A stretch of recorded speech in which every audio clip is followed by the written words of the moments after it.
In 2019, solar and wind provide considerable amount of energy to the world energy supply. But for the future we need to improve it. There are some challenges in solar harvesting. Reflection.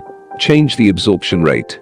Panel cover from the dust. The nature has already solved many of the problems which human society is now struggling.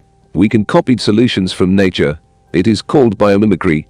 Structure of the moth eye. Arrangement of the butterfly wings surface.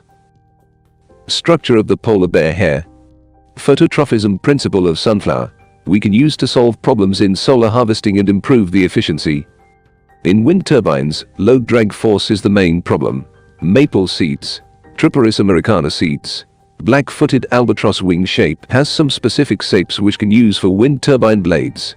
In this review, I discussed about the biomimicry strategies which can use for wind and solar harvesting.